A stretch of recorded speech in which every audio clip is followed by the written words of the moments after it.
Bonjour à tous et bienvenue sur 5 by 5, votre podcast 100% basket, 100% analyse PMU.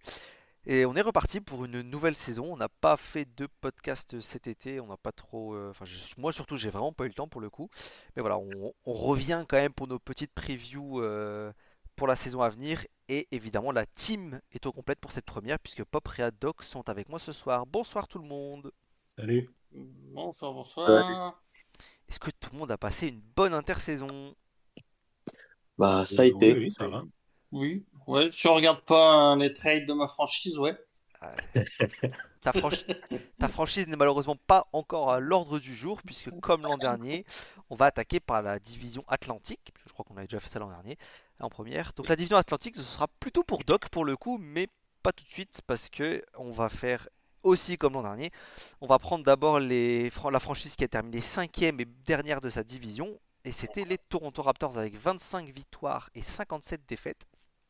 Au niveau de l'intersaison, on a eu une resignature donc du coup d'Emmanuel Quickley qui était arrivé l'an dernier en trade depuis les Knicks pour 160 millions sur 5 ans. 162 millions sur 5 ans. Donc c'est fixe 32 millions et demi tous les ans. Il n'y a pas de montant descendant. Il y a Scotty Barnes qui a été prolongé je ne sais plus quand mais qui a pris voilà, son max comme tous les rookies un peu forts sortis de cette classe. Et je crois que au niveau donc de la draft, on a eu c'est Jacoby Walter, je crois leur plus haut pick.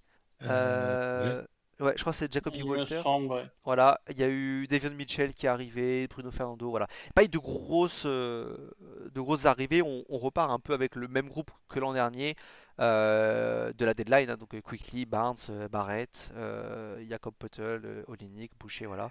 Je crois que même départ, il n'y a rien. Il y a eu Gary Trent Jr., je crois, qui est parti à Milwaukee. C'est à peu près le seul départ notable.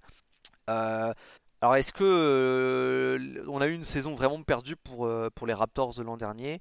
Est-ce que pour vous, on repart sur une saison un peu tanking à moitié, on fait genre, on joue quelque chose et puis au bout de 40 matchs, on se couche? Ou est-ce qu'on a une vraie aspiration, enfin, on a des vraies aspirations à essayer peut-être d'accrocher un spot play-in dans une conférence qui n'est pas non plus hyper méga relevée, avec bah voilà, Quickly peut-être qui peut progresser pour accéder à un stade de semi-star player avec Barnes et Barrett à côté de lui. Bon, je vais y aller en premier. J'aime beaucoup de joueurs dans cette équipe. Le seul problème que j'ai, c'est au niveau de l'organisation où ils veulent faire de Scotty Barnes le porteur de balle principal. Et ça, je vois aucun avenir dans.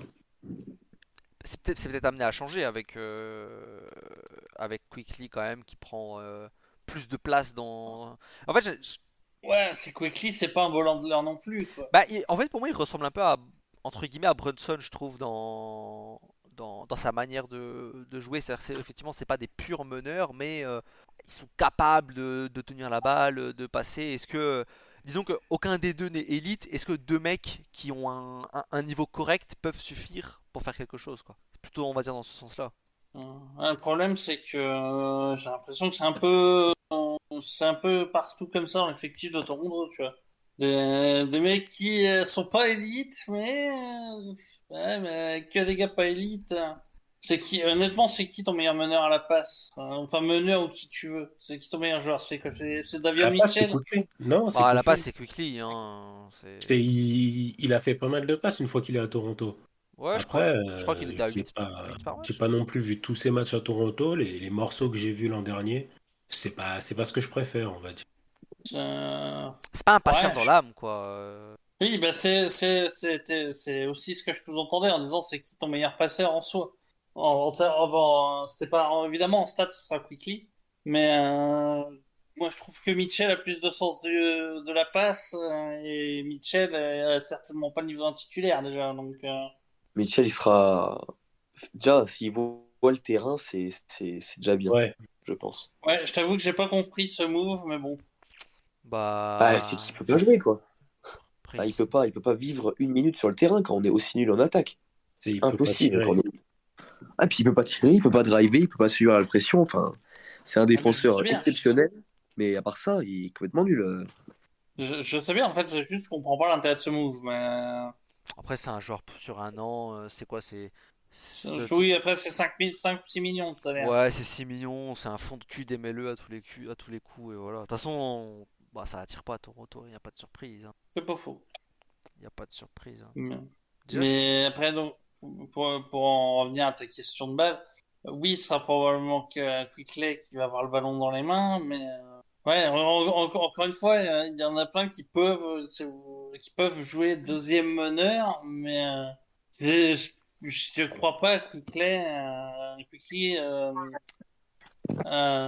enfin, je me l'air. Je ne le vois pas se transformer en Brunson. J'exagère volontairement le trait, mais... ouais, bon après c'est la comp ambitieuse quoi, hein, c'est... Je sais pas, j'avoue que j'ai pas trop regardé non plus Toronto l'an dernier, enfin quand il est arrivé parce que bah, les couilles hein, honnêtement, hein. Non mais bon, faut se le dire, hein, Non, mais il y a Bah, 10 matchs par soir, disons que c'est pas Ouais, la voilà, première c'est fois, ça. quoi. Mais à part Scotty Barnes, ça n'a pas grand-chose à y voir, quoi. je, je me dis on peut être surpris des fois parce que c'est un joueur qui a jamais eu de vraie responsabilité de point guard en fait jusque-là puisque à Onyx, bah, il a toujours joué qu'en microwave ou en sortie de banc, quoi. Je sais pas, il y a un monde où ça fait un meneur correct. Voilà. Sachant qu'à côté, t'as Scotty Barnes, même Bruce Brown qui est toujours dans cet effectif. Bon, même si je pense qu'il est pas amené à rester plus Il est de. blessé, je crois aussi. Ouais, il a eu une petite opération, une arthroscopie, je crois, alors pour quelques semaines. Mais voilà, si ce mec-là joue, ça fait en sortie de banc, en sixième homme un peu, ça fait toujours un mec aussi qui pose pas mal la balle au sol. Donc, je sais pas. Il y a le développement d'RJ Barrett. Hein, je pense que ça va donner. Non. G. Barrett, il est censé être développé aussi à un moment. Il a que 23 ans au final, hein, c'est pas. Hein. 23 Ouais, il a ans, que sorti 23 de. ans, mais il a 4 ans de NBA déjà. On peut demander à Pop ce qu'il pense de RJ Barrett. Ouais, mais il a jamais été aussi fort que Onyx, à ses 30 matchs à Toronto pour le coup. Bah ouais, C'est vrai. justement, moi je pense que je suis le premier hater Ouais. de RJ Barrett.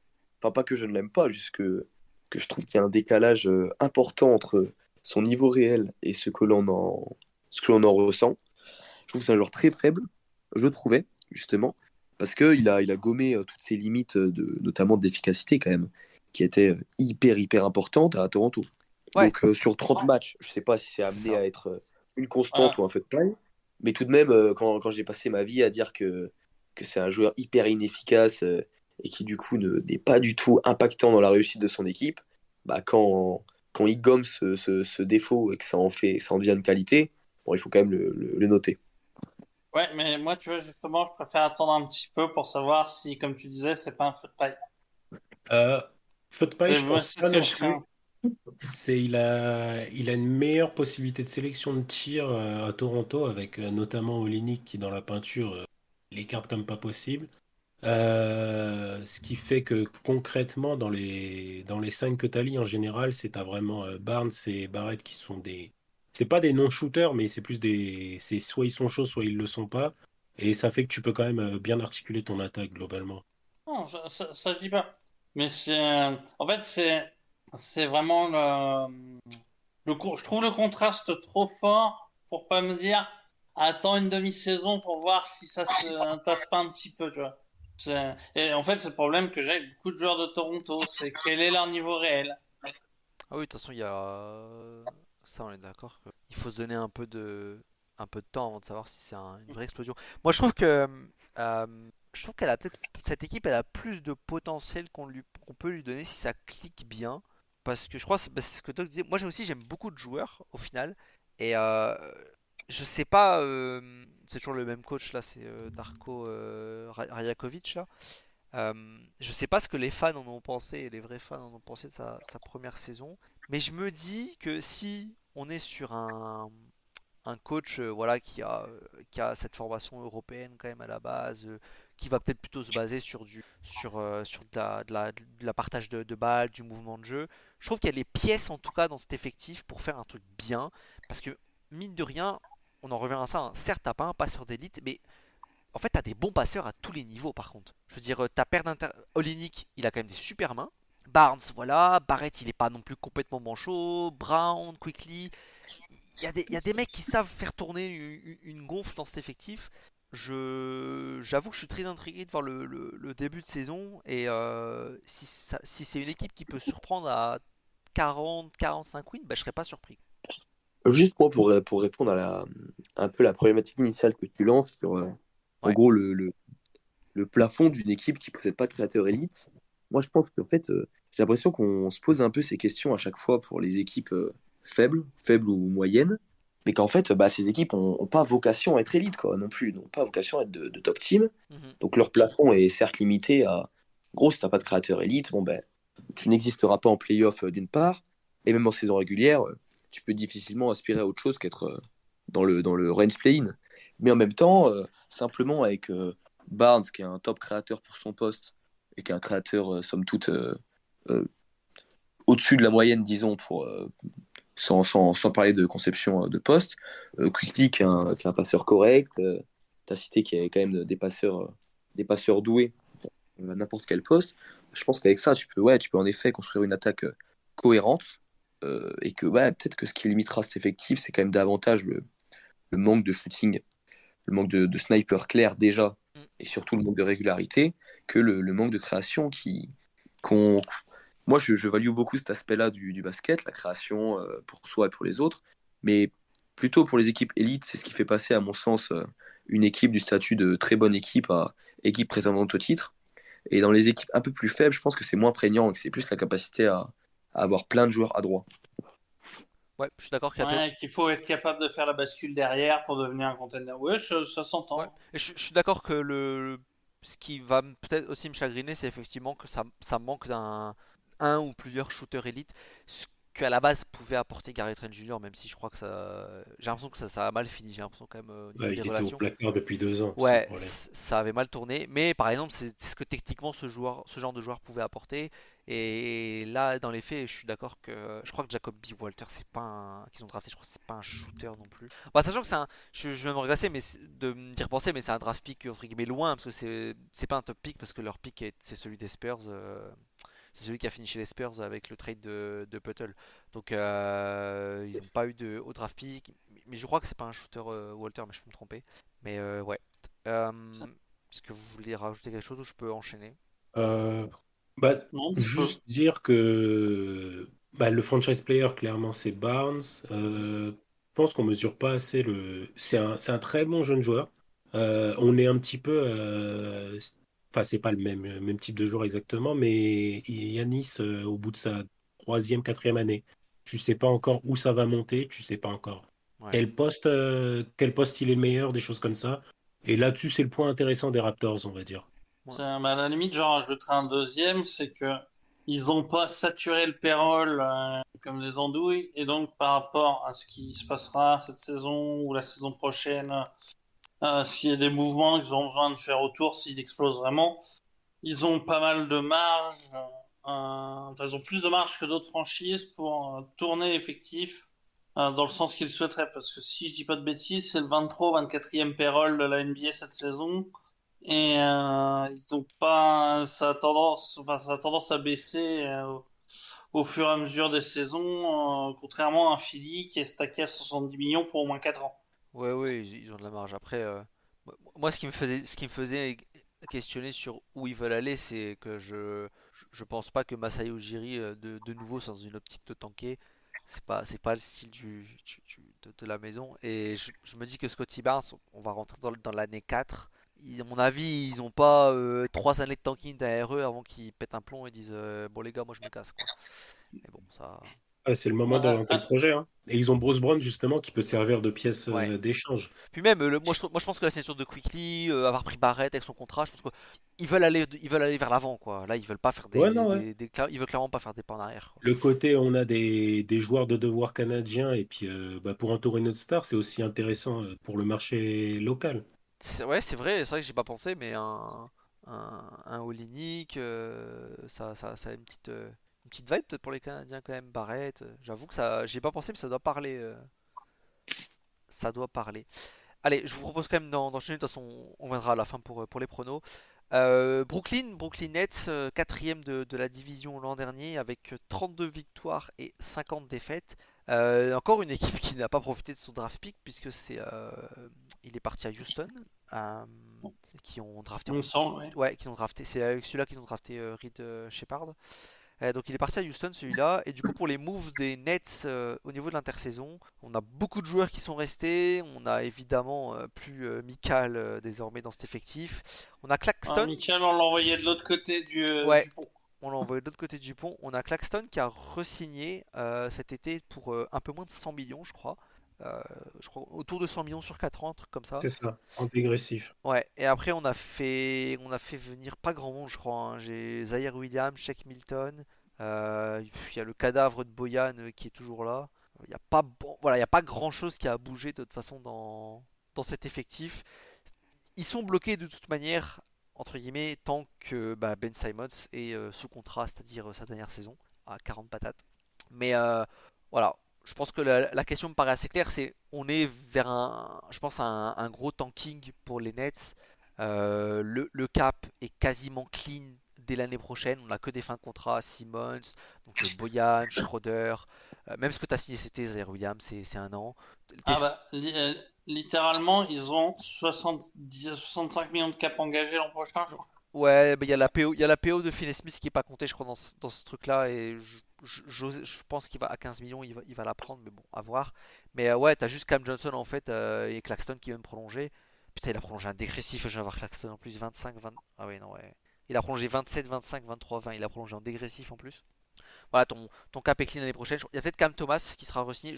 Cam Thomas, je sais pas ce que les Nets veulent faire de lui de toute façon, puisque un jour il est starter et un jour il l'est plus. L'année dernière, il avait l'air de se stabiliser dans un rôle en tout cas de microwave, hein, là aussi de scoreur. Je parle, mais on est d'accord. Je crois que cette année, Brooklyn récupère ses pics, hein. Ils sont à eux, il me semble. Alors là, Ah, est-ce que je viens de parler de tanking? Mais j'avoue que je me suis mis le doute tout seul. Mais je crois que c'est la première année où ils récupèrent leur draft pick. Moi, je Bah, crois qu'il y a une histoire là, il faudra vraiment vérifier. ouais, J'aurais ils ont, peut-être dû faire ils ont ça leur avant. picks ici. Houston a accepté de les rendre contre ceux des Clippers. Ouais, je crois que c'est ça. Parce que là, je vois effectivement, ils ont leur pick cette ah année. oui, c'est vrai, c'est ça. Ouais, c'est ça. Et ils ont le pick des Knicks aussi, pas protégé, mais bon, faux. Pick des Bucks. Et il y a une histoire de swap quelque part avec OKC, Houston Phoenix. Bon, ce sera un pick de merde. Mais ici, si, ils ont bien leurs picks, donc c'est pour ça qu'il y a tout qui est parti et que. Bon, on tank, Alors, on tank. je l'ai vérifié, dans les 70 millions de la saison prochaine, les 15 millions de Finney Smith sont comptés. Ah ouais, écoute. Ok, nice. Littéralement, sous contrat l'an prochain, Claxton, Johnson, Finney Smith, Milton, Whitehead, Clooney et Wilson. Ouais, mais il y a C'est les seuls contrats que je vois. Comme Thomas, il s'ajoutera, je pense. Moi, je pense que c'est Road to Cooper Flag, mais je sais pas, c'est pas pour vous. Bah déjà, moi, il y a l'inconnu Ben Simmons. Est-ce qu'il serait capable de nous sortir une année histoire de re-signer et repartir blessé derrière? Oh, c'est Ah, fini. il a Non, dit que c'est cette fini. année, on allait voir de quel bois il se chauffait. C'est fini, Simone, c'est fini.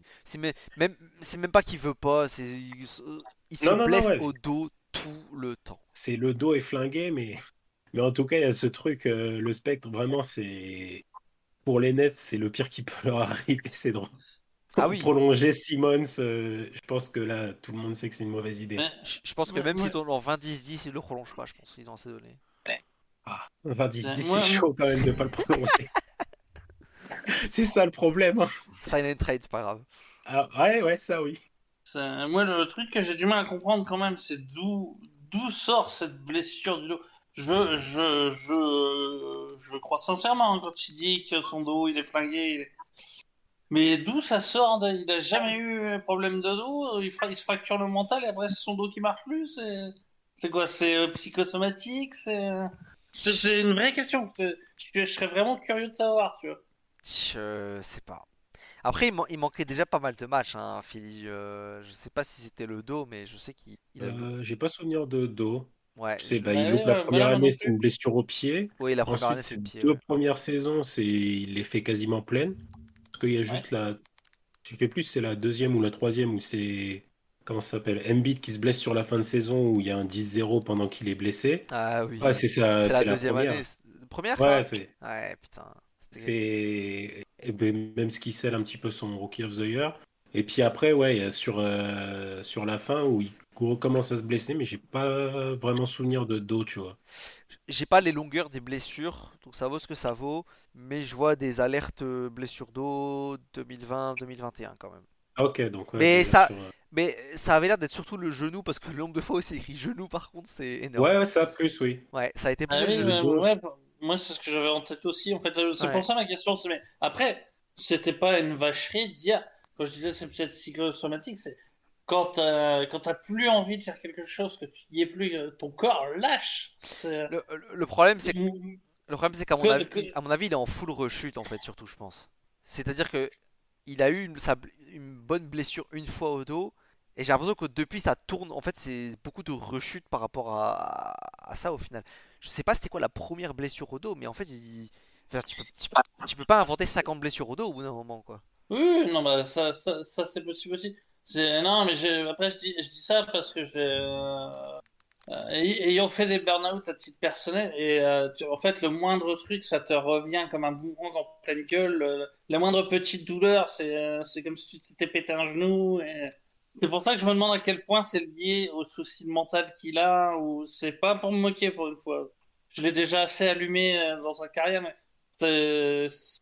moi, ça m'ennuie pour lui parce que c'est un joueur qui est beau à voir quand même. Donc, Non, mais il y a peut-être après cette série contre Atlanta, là, tout ce qui est anxiété, stress, ça peut te niquer le dos, hein. Ça, c'est vrai, hein. C'est vrai.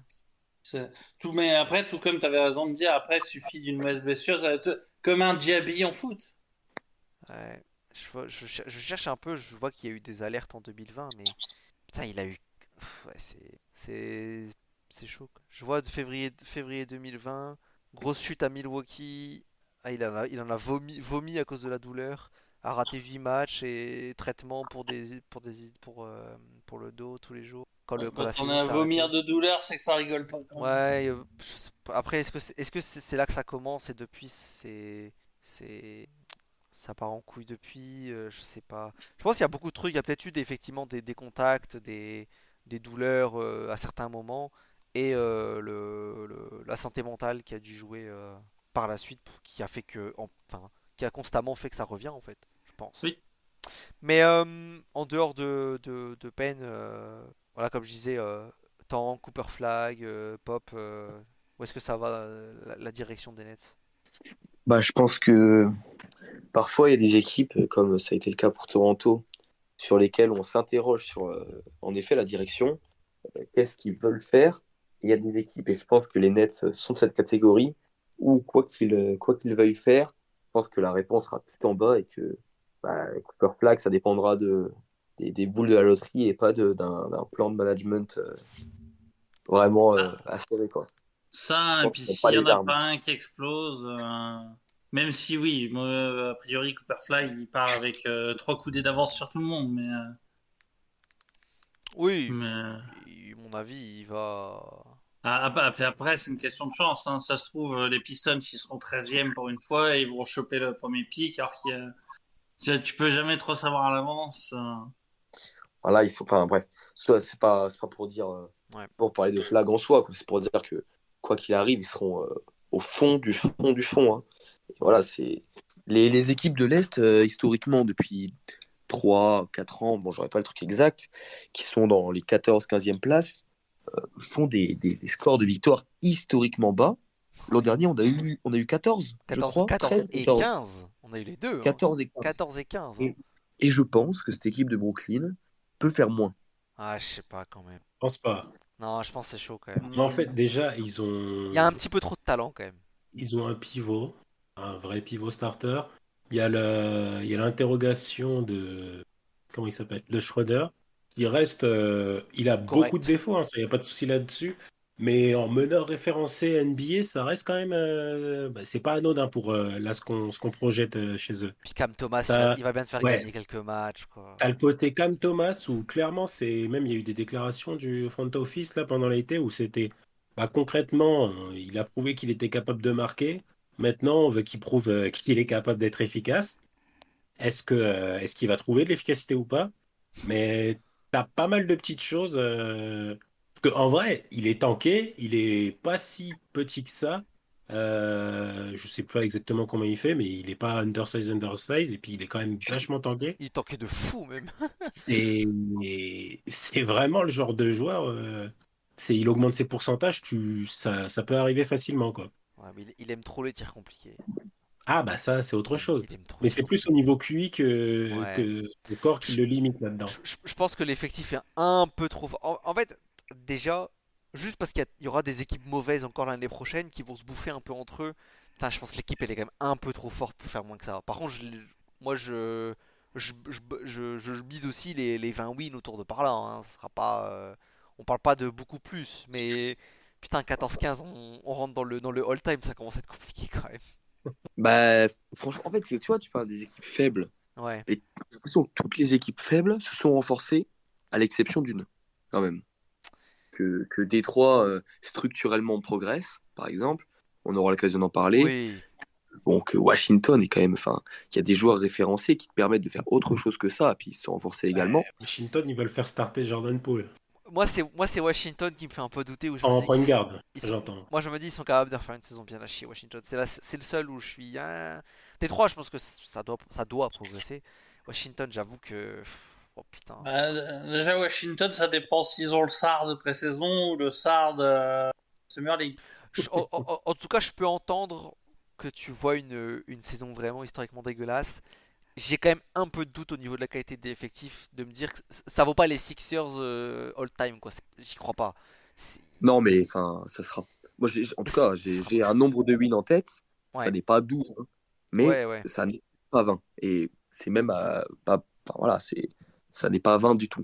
Ok, bah écoute, on y arrivera dans une trentaine de minutes et j'ai hâte d'entendre ça. Je vous propose d'avancer parce qu'on va attaquer là les trois gros morceaux et enfin surtout les deux gros morceaux. Je pense que Boston on va essayer un peu plus succinct parce qu'il n'y a pas eu grand chose entre guillemets. Et là on va attaquer voilà les deux gros morceaux que sont Philadelphie et New York et on va commencer par Philadelphie puisqu'ils ont terminé troisième de la div, 47 victoires, 35 défaites. Et cet été, ben, un petit peu de mouvement quand même hein, du côté des Sixers. Alors récemment, il y a Embiid qui a eu prolongé pour 3 ans supplémentaires. Donc ça kick après la fin de son contrat Avec un actuel, hein. contrat bien fat en plus. Ouais, ça kick à partir de 2026-2027 parce que son contrat court jusqu'à 2025-2026 pour l'instant. C'est pas Et une player option 25-26 et ça la remplace? non, non, non, c'est Ok. full. Apparemment c'est full. Donc on est sur une extension entre 2026 et 2029 où on est à bon, bah, 190 millions sur 3 ans. Donc player option à 34 ans à 69 millions, je peux te dire que celle-là elle va bien faire mal, mais bon. Oui, bon, faut s'y faire à ces chiffres. Voilà, Ah, je sais qu'il faut s'y c'est faire, surtout mais qu'il va pas faire non, non, je la laisse. Hein. c'est Ah bah, après, en vrai, ça risque d'être tellement élevé d'ici là qu'à tout moment, il a tout intérêt à la décliner pour re-signer 2 ans. je disais surtout ça parce que j'avoue que j'ai un doute sur son état physique en fait à 34 ans. Ah, ça, ouais. C'est surtout pour ça en fait, parce que le montant, bon, il est marrant, mais voilà, ça va être entre guillemets la norme des superstars. Mais c'est surtout son état physique à 34 ans qui, voilà. Mais bon, ça c'est la prolongation. Et bon bah évidemment, c'est Paul George qui arrive depuis les Clippers avec son contrat bien fat lui aussi, puisqu'il court jusque 2028. Tyrese Maxey Ouais. qui a prolongé Bonbon lui aussi 200 millions sur 5 ans je crois. Et derrière bah, c'est que des petits contrats. Donc on a Caleb Martin quand même qui est arrivé. Qui est pour le coup est un super pick-up pas très cher. Je crois le seul joueur d'impact qui reste par rapport à l'an dernier c'est Kelly Oubre. Il y a Kyle Lowry aussi mais bon voilà je compte pas trop. Ouais, on a dit impact. Voilà, donc Kelly Oubre, il y a KJ Martin, André Drummond, Jared McCain qui a été draft cette année, qui est un petit joueur intéressant, et Eric Gordon. Mais voilà, j'avoue que même là en regardant l'effectif, j'ai l'impression qu'il manque de joueurs, donc il va y avoir il y a des signatures qui doivent traîner parce que sur B-Ball Ref en tout cas, je crois que j'ai même pas 12 joueurs, donc c'est pas possible.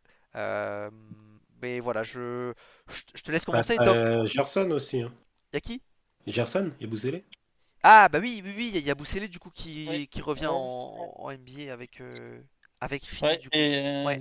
sur BBRF, en effet, ils lui ont pas mis de salaire. Bah oui, oui, ils ont pas mis de salaire, putain. Parce qu'il signe pour un minimum, peut-être qu'il peut encore être Ouais, cut. je sais pas. Ouais, je pense qu'il y a une sorte de cap parce que dans la liste qu'on a des nouveaux joueurs, il y a aussi Reggie Jackson, etc. Et ils ont pas de salaire sur B-Ball Ref, à mon avis, c'est parce qu'il y a des joueurs qui vont être cut dans le lot de Ah, tête. je l'avais pas vu passer ça. Ouais, il y a Reggie Jackson, Mais il y a le frère ouais. Mobley aussi. Voilà, je te laisse Doc ce que t'as pensé de l'intersaison pour Philly.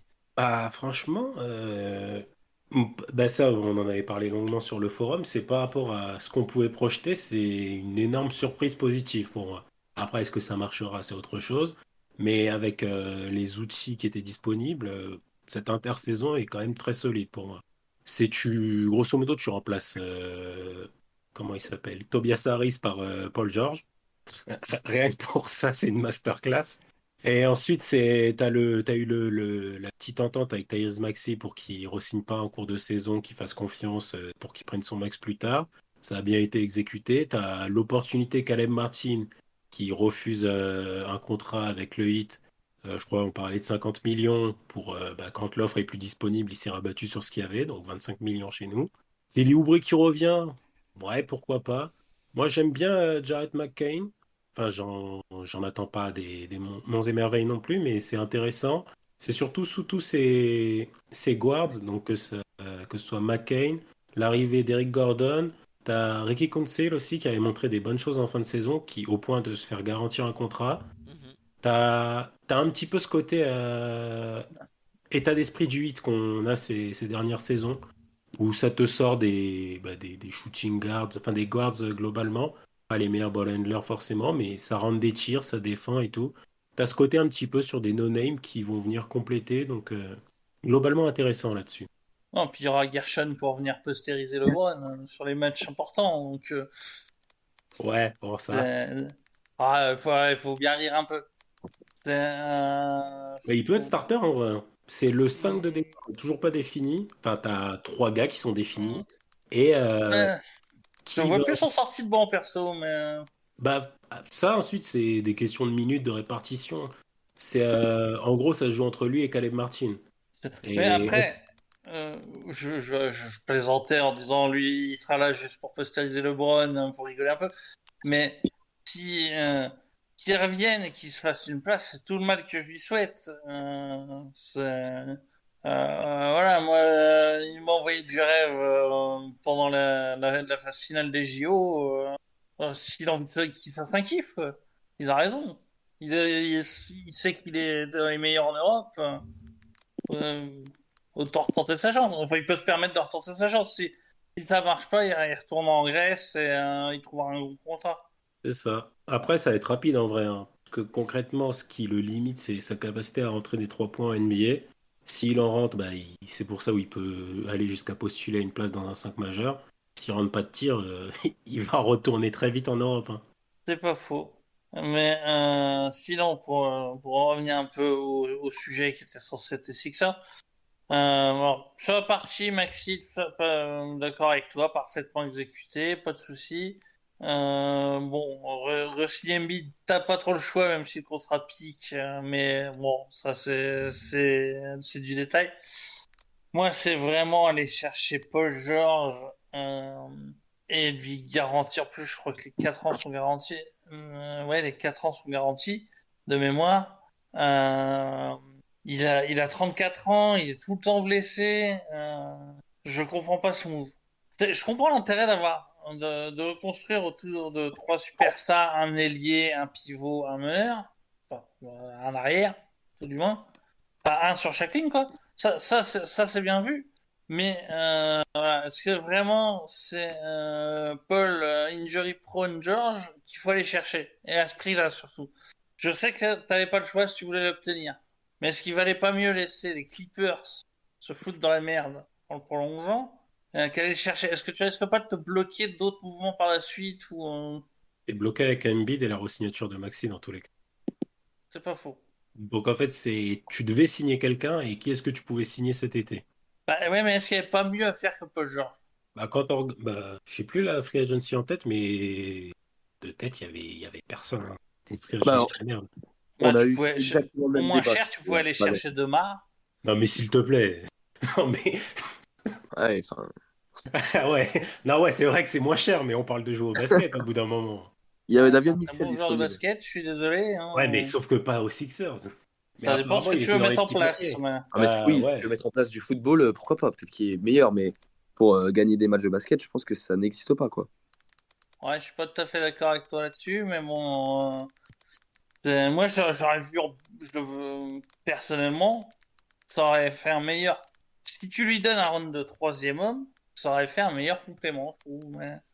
Enfin, un complément dont l'apport qualité-prix aurait été meilleur, aurait peut-être permis d'aller chercher un autre joueur vite fait.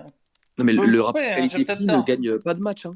Enfin, à la Et limite, j'en avais parlé avec Galdoche sur le forum, parce que c'est 50 millions en gros. Avec Ouais. 50 millions, je pense que le meilleur combo qui aurait été possible, presque, c'est en gros Hartenstein et Caldwell Pope. ouais, Ouais, KCP. ouais, après, sauf que Hartenstein ne fait pas trop de sens à côté de Embiid. Bon, il y avait Klay Thompson aussi. Bon, voilà. Peut-être qu'on aurait pu avoir KCP, Klay Thompson. Bon, soit. Je suis pas sûr que c'est. Bon, il y avait DeRozan donc, que tu as cité, Miles Bridges. Mais globalement, par exemple, KCP et Bridges, ça me semble inatteignable pour 50 millions. Donc, en fait, quand tu réfléchis, vraiment, c'est le Bah, tiers 1 de cette free agency que je cite là, hein. C'est pas comme si je cite des bah, joueurs tiers 3, hein. Il n'y a bah ouais, rien de mieux. mais KCP, justement, KCP et DeMar, normalement, je crois que tu peux le faire, si je dis pas de Non, tu fais bêtises. pas les deux. Ah, Non. Tu impossible. fais pas les deux? Impossible. Ah non, Pour 50 millions. jamais Moi, de la vie. Il faut a, être vraiment il a fou. pris combien KCP cet été? Il prend 20 millions. Eh bah, Enfin, un DeMar, il peu en plus prend de que 20 millions. 25. Donc c'est bien ce que je dis, ça rentre. Non, Ça non, fait un peu- 40 20 plus 25, ça fait Là, c'est 45 en chez moi. théorie. Dans la pratique, c'est les gars, ils te demanderont un peu plus. DeMar, il a pris 25 millions pour aller Et jouer à mais Sacramento. Tu vas il pas me l'a faire pris à croire qu'il quel jour? prendrait Il plus l'a pas ça pris pris. Day One, hein. Hmm. Ouais, là, j'avoue que je sais plus. Moi. De mémoire, il signe Day 2 ou Day 3. Mais il signe pas directement. Et c'est ça le problème. C'est faut vraiment que tu fasses tes signs directement. D'autant plus que tu Dans ce parles sens-là, oui, là, je peux bloqué long l'entendre, ouais. terme, tu parles d'être bloqué long terme, mais si il s'avère, enfin, Paul George, c'est un contrat qui est pour l'instant très bon, enfin très bon. Ça peut pas être très bon quand c'est au max, mais qui est correct et qui s'avérera un contrat difficile à supporter quand son niveau déclinera, donc dans 3 ans, quoi. 2 ans, 3 ans. Bah, à ce moment-là, il restera peu de son contrat à assumer. Si tu prends 2 contrats intermédiaires, comme par exemple KCP et DeRozan, là, ça te fait 2 contrats difficiles à assumer très rapidement, parce que DeRozan, quand même, qui est un joueur qui dit sur ses qualités de drive et de mid-range, bah, quand tu perds un des deux avec l'âge avançant, c'est difficile. Bah, KCP qui vit sur être un défenseur élite, quand tu perds ça, c'est difficile. Bon, dans 2 ans, en gros, ces joueurs, ils sont useless, quoi, complètement. Donc, pas. Et s'il vaut mieux pas. Parce que globalement, soit Paul George, soit KCP plus de Rosanne, bon, je suis pas certain de l'upgrade d'un côté ou de l'autre, je pense que c'est plutôt équivalent. Mais je pense que même à long terme, ce qui est l'argument que tu cites en premier lieu, bah, il vaut mieux avoir un contrat difficile à assumer que deux. Euh, Notamment pour soit monter des trades, pour peut-être récupérer un joueur dominant qui touche ce type de salaire, soit même accoler un pic à côté d'un joueur, à côté de Paul George notamment, pour s'en débarrasser. Accoler un pic à côté de 2 joueurs, ça me semble impossible. C'est là que j'ai pas forcément la même lecture que toi, parce qu'un contrat à 50 millions, c'est que regarde-nous avec Lavine, qui est quand même encore censé être un joueur de basket qu'on n'arrive pas à dégager, alors qu'on aimerait bien parce qu'il gagne 50 millions, justement, et qu'il les Mais vaut pas. ouais, mais on parle pas du même type de joueur. Là, si tu parles d'un joueur All-Star, multiple All-Star, qui a fait du top 3 MVP, enfin, au bout d'un moment, c'est un CV, tu es dans une ligue aussi qui est commerciale. Tu fais venir Paul George dans ta Oui, franchise, c'est un petit événement, mine de rien. Alors que tu fais oui, venir dans un ça Zach j'entends. Lavine, c'est, enfin, marketingment parlant, ça Il y n'a a pas trop de d'intérêt. niveaux, il y a trop de niveaux de différence entre les deux joueurs, vraiment. C'est, on va pas se lancer dans des débats Hall of Fame ou quoi, mais c'est quand même, c'est quelqu'un, Paul George. Et puis après, C'est c'est Reggie pas un Miller. truc. C'est Reggie Miller au Hall of Fame, Paul Georgier. Ouais, en vrai, c'est vrai, clairement. Et puis, Franchement, on Là, parle beaucoup de Le- son le- âge, mais il a un non, mais profil qui vieillit bien. sur le principe, je suis d'accord. Le problème, c'est que je trouve que Paul George décline déjà depuis 2 ans. Mais Mais c'est pas comment tant qu'il ça? décline, c'est juste que c'est devenu un tireur à 3 points. Non, mais là, enfin, dans 6 mois en playoff, le meilleur joueur de Philadelphie, c'est Paul George, hein. alors j'irai pas Je m'arrête jusque-là. d'accord avec toi, je demande pas mieux que de voir ça. Hein, J'irai pas jusque-là parce que Je Pandemic pense P, que là. Tyrese Maxey a quelque chose faut- à dire. disons que j'aimerais bien être d'accord avec toi s'il est capable de les jouer, ce qui n'est pas toujours le cas. Mais s'il est capable de les jouer, oui, c'est possible. Et ça me fait chier pour Philadelphie, parce que c'est pas censé être lui le meilleur joueur de l'équipe. Euh, Après aussi, sur son C'est Sur son imprévisible. côté injury prone, moi, il y a un truc qui me. Enfin, c'est pas qui me dérange, mais enfin, j'attends de voir quand même, puisqu'on parle beaucoup de son côté injury prone. Je suis pas complètement d'accord. Côté Indiana, à part grosse blessure, il a toujours été présent globalement. OKC aussi, et Lakers, Clippers, Ouais, c'est pardon. aux Clippers. Ouais. Il a pas beaucoup joué, mais il y a aussi le problème, c'est qu'on l'a associé à quelqu'un d'autre qui n'a pas joué non plus. Ce qui fait que quand l'un était là, l'autre n'était pas là, et tu étais toujours à tirer sur la corde. raccourcir ton protocole pour revenir plus tôt, etc. Ce qui fait qu'il était dans les pires conditions pour jouer le maximum. Puis un mood bizarre quand même autour des Clippers, hein, Ça, quand ça, t'entends un ça, peu ça, les je peux. joueurs et tout sur le laxisme avec les superstars et tout.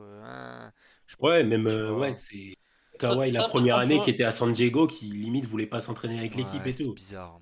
Il a, Ça, par contre, ouais, je peux tout à fait l'entendre, surtout quand tu regardes, en effet, j'ai le tableau par année, et c'est vraiment à part hein, quand il se pète la jambe à Indiana, mais bon, bah ça, hein, il peut rien s'il s'est pété la beuh, le pauvre garçon.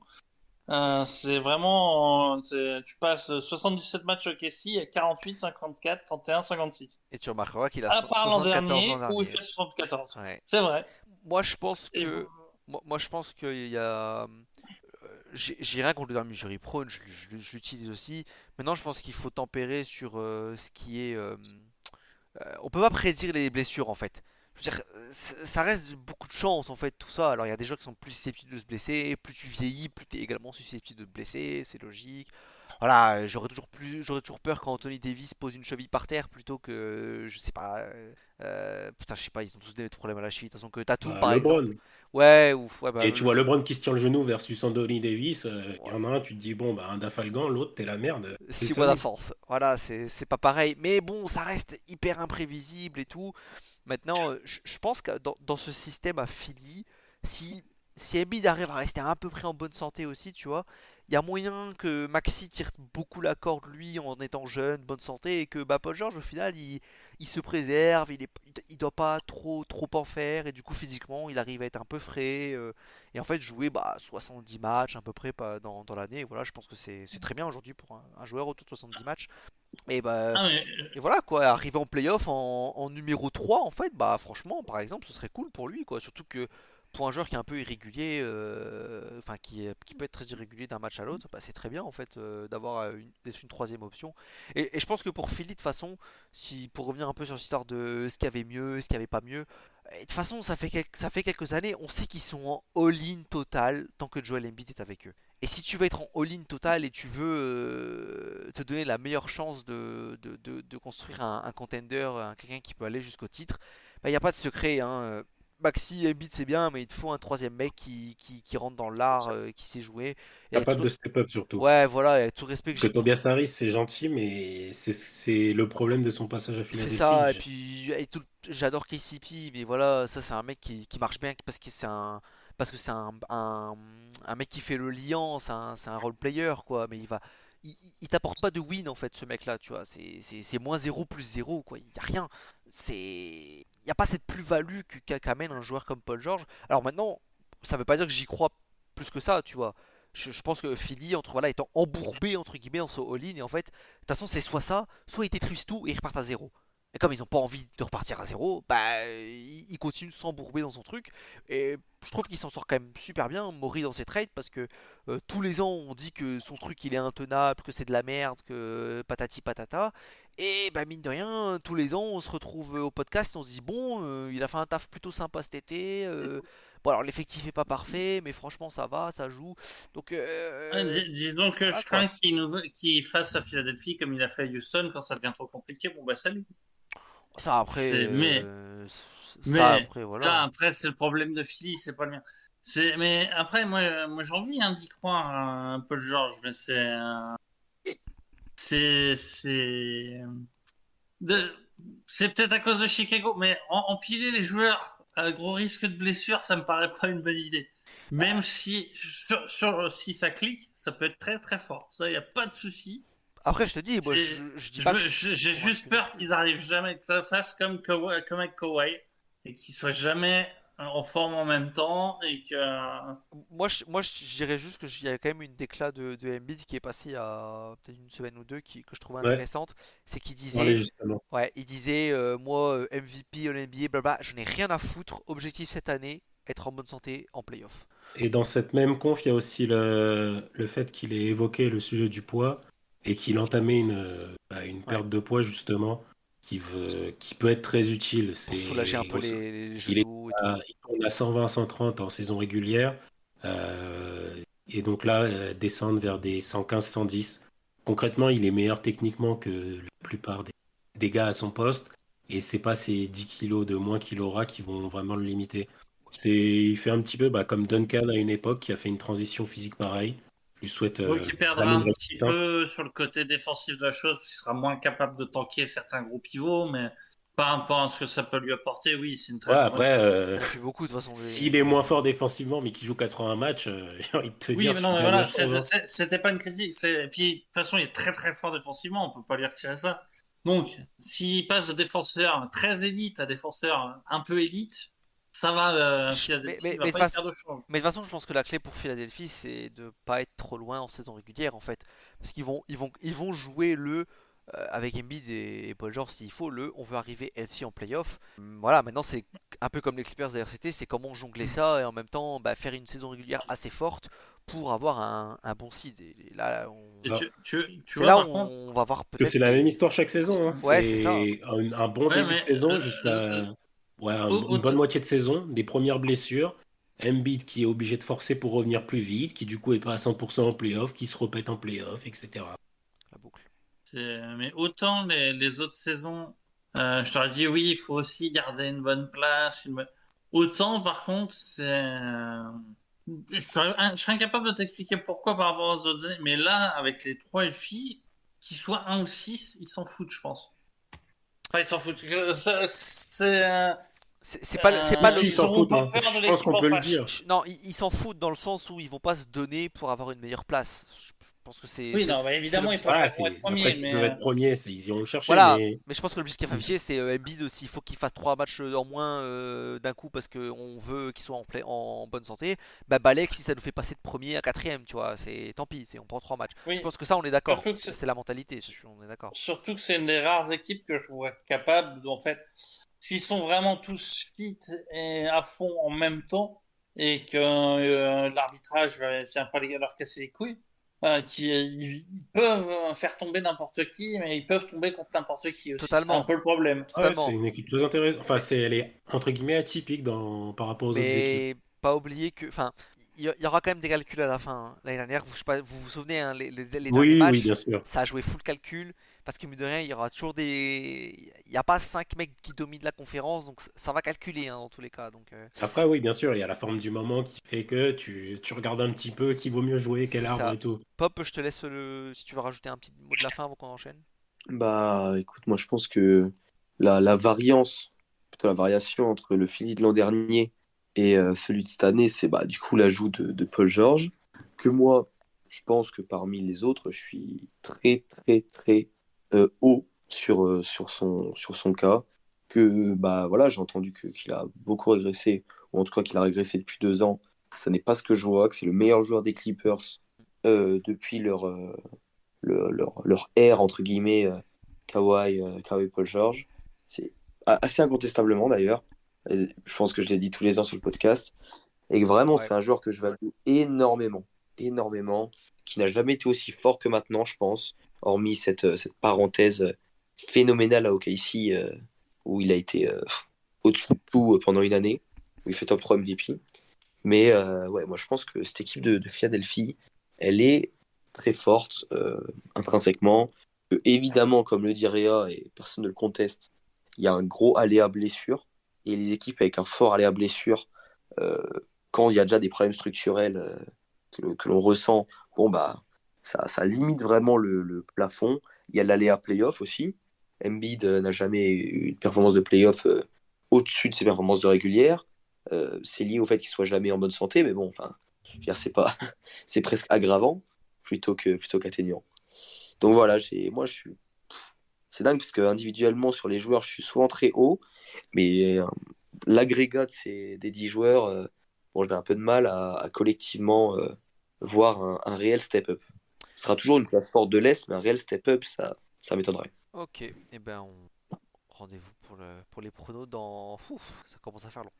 Allez, on va enchaîner parce que putain, l'Atlantique a trop de gros dos parce que je pense que l'autre gros dossier de l'intersaison, c'est les Knicks qui ont terminé l'an dernier, donc deuxième de la division avec 50 victoires et 32 défaites.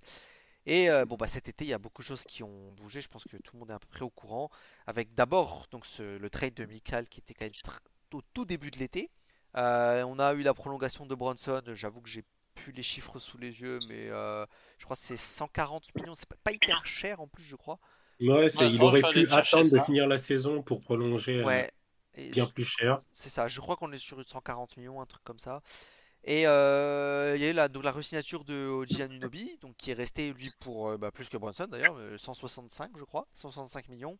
Et enfin il y a eu ce trade. Voilà, on savait que Julius Randle était sur le bloc quand même depuis un long moment, qu'ils allaient bouger, que de toute façon on sent que ça marche pas très bien, qu'il y a une cassure un peu avec le reste du groupe, ça colle pas. Bref, c'est bon, c'est fait. Il a été envoyé avec DiVincenzo aux Wolves contre Karl Anthony Towns. Alors bah tout de suite, hein, alors petit point draft, le petit français pas comme Daddy a été drafté par les Knicks aussi au premier tour. Petite info française à suivre pour la saison. Mais voilà, qu'est-ce que vous en pensez, voilà, ce trade de Towns, hein, parce que pour le reste je pense que on connaît un peu l'effectif. Voilà, c'est surtout qu'est-ce que vous pensez de Towns, qu'est-ce que ça apporte, est-ce que ce sera mieux qu'avec Randle ou sans, voilà, à vous messieurs. Alors, si on se limite au swap Randle Towns, ça s'entend, j'aime bien. Moi, c'est toujours le même problème, j'accorde beaucoup d'importance à Dante DiVincenzo en NBA dans une équipe. Pareil. Et bah, pour moi, c'est dans leur lot de joueurs role-player que tu mets pour compléter le 5. C'est mon joueur préféré. C'est pour moi celui qu'il fallait pas lâcher. On verra, hein.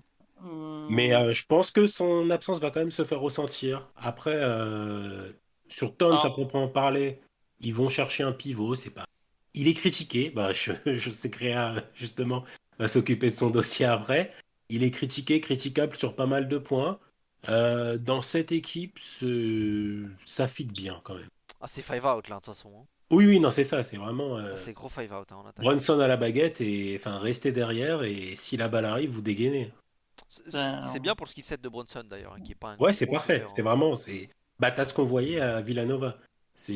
Pour le coup, c'est une des rares périodes où j'ai un peu suivi la NCAA. L'époque où, bah, justement, Brunson, pas Hart, j'ai suivi surtout après, mais donc les Dante DiVincenzo ou Mikal, c'était vraiment, ils avaient aussi un intérieur qui a pas réussi à s'imposer en NBA, mais qui était le petit gros, entre guillemets, qui se mettait derrière à 3 points et qui bataillait au rebond. euh, alors, sur Dante DiVincenzo, sur le fond, je suis d'accord. Sur la forme, enfin sur la forme. Mais attention, faut pas oublier aussi que avec Ah, Anunoby, Mikal, Hart, ça commençait à devenir compliqué de faire jouer tout le monde. Et pour en avoir discuté avec des fans de New York, même si ça les fait chier de devoir partir parce que c'est un super joueur, ça éclaircit les retards derrière. Donc donc je pense que ça va se voir moi aussi parce qu'il y aura moins d'efficacité, il y aura des petits matchs gagnés à l'arraché l'an dernier sont peut-être pas gagnés parce qu'il y aura pas son shoot ou mais c'est pas ça n'affaiblit pas non plus grandement l'équipe, surtout que alors certes on sait très bien que je ne suis pas le plus grand amateur de Towns, mais j'étais encore moins fan de Randle. Mais en fait, on est toujours un peu dans le même truc. Alors là, ça va pas être parce qu'il y a ces quelques petits blesses. C'est relativement peu blessé de mémoire, Towns. Mais disons que il a un peu le syndrome Embiid de se transformer en chat en petit chat quand arrivent les playoffs. Et bah, là, New York semble dire bon, on appuie sur l'accélérateur. C'est bien gentil de se battre avec nos moyens, de montrer qu'on a du cœur, tout ça, mais on veut aller plus loin, on veut viser le titre. Et est-ce que c'était le mieux à faire? Mais enfin, en tant que joueur, il y avait pas peut-être mieux ailleurs, mais c'est peut-être plus compliqué. Après, encore une fois, pour avoir discuté avec des fans de New York, faut aussi prendre en compte la situation contractuelle. C'est-à-dire, plus ils se rapprochaient de la fin du contrat de Randle, qui était à la fin de saison, si je dis pas de bêtises, plus ça devenait compliqué de faire un trade qui était intéressant pour eux. Je pense qu'ils ont cherché à mort, ils ont juste rien trouvé qui leur allait, hein. Je pense aussi. Et dans ces cas-là, c'est vrai que quand tu regardes le payroll, c'est un peu moins gênant. Enfin, ça va être peut-être gênant au moment de re-signer Bridges. Ça, faudra voir. Mais Oui, ça va c'est- clairement être gênant quand Et Bridges va C'est re-signer. c'est aussi mais pour ça que après, j'aurais il sera gardé un peut-être Dante retrade, hein. DiVincenzo. Non, Ouais, mais non, mais Donovan va euh, revenir, mais moi je pense après, ce que sera Hart il va tag. soit Nunobi, soit Bridges qui dégagera à ce moment-là. Ouf, moi je me demande si c'est même pas. Ou Towns, mais pour moi, c'est un de ces trois-là.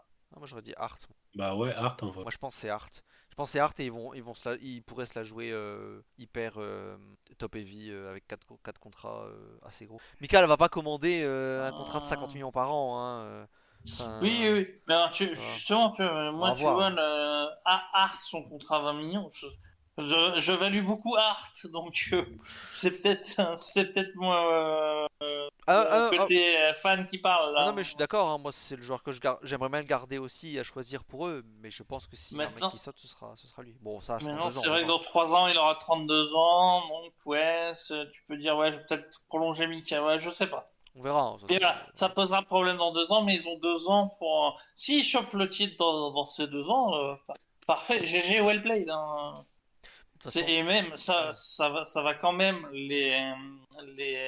ça les crédibilise. Pour moi, ça les crédibilise clairement. Maintenant, pour moi, il manque un petit truc pour aller jusqu'au titre. Et moi, j'aimerais bien les voir en vrai contender. J'ai pas vu ça depuis les 90s. Moi, même si c'était, moi, je suis porté Bulls, donc forcément, c'était nos adversaires. Mais c'est une équipe que j'aime justement. J'appréciais le style de jeu, j'appréciais. Donc, ça me fait plaisir de les voir avoir de bons résultats et ça me fait plaisir de les voir en haut. Moi j'avoue que je reviens un peu sur ma position. Au début je trouvais que c'était lose pour les Knicks parce que DiVincenzo je trouve que qu'il apporte. Moi aussi je le kiffe, hein, je trouve qu'il apporte. Que c'est une vraie perte. Là je reviens un peu plus sur une position neutre parce que Towns, Randle. Towns c'est un peu meilleur, mais je trouve que Randle, bon, qui était un peu le vilain petit canard de New York et à un moment a raison, mais aussi beaucoup à tort.